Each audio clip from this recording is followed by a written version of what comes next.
आपका? मेरा नाम अरुण कुमार यादव है। कौन सी विधानसभा से आप चुनाव लड़ रहे हैं? हम विधानसभा से नहीं, लोकसभा से चुनाव लड़ रहे हैं और लोकसभा 62 खलीलाबाद संत कबीर नगर। कहाँ के रहने वाले? हम रहने वाले हैं धनघटा विधानसभा में, एक गांव पड़ता है चोलखरी। आप क्या सोचकर जो है इस मैदान में निर्दल प्रत्याशी के रूप में उतरे? हम निर्दल प्रत्याशी के रूप में इसलिए मैदान में आए हैं क्योंकि जो वर्तमान के नेता हैं, किसी का कोई भरोसा नहीं है कब किस दल में अपने स्वार्थ में चला जाएगा। उनका केवल स्वार्थ अपना व्यक्तिगत धनादोहन, जनता के पैसे को शोषित करना है और बाकी जनता से और हमारे ज़िले से और हमारे लोकसभा निर्वाचन क्षेत्र 62 से उनको कोई मतलब नहीं है। उनको अगर मतलब है तो केवल अपने व्यक्तिगत विकास से मतलब है। इसलिए हमने किसी भी पार्टी को नहीं चुना।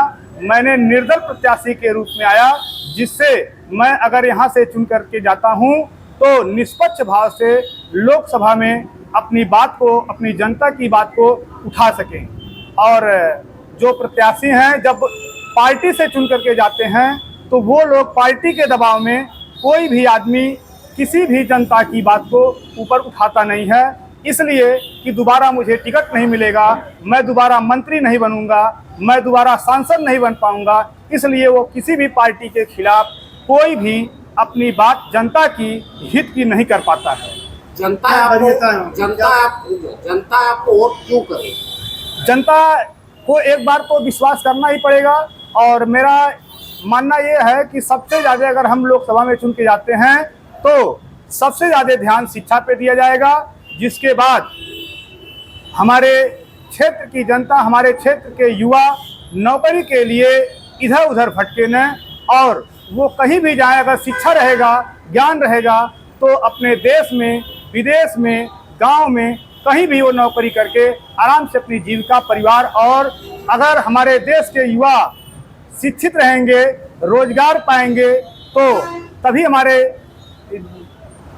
जिले का और देश का विकास संभव होगा।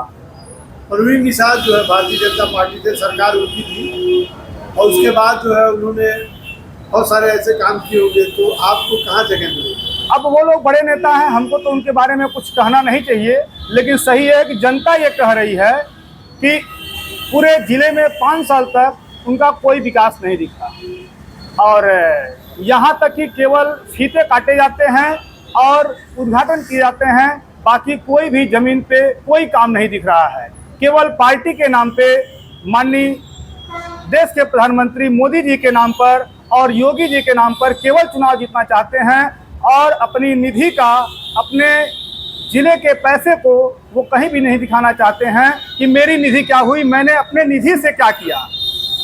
चाहे वो समाजवादी पार्टी के पप्पू निषाद जी हुए, वो भी मंत्री रह चुके हैं और इस सारे जिले के लोग देखे हुए हैं उन्होंने क्या किया है।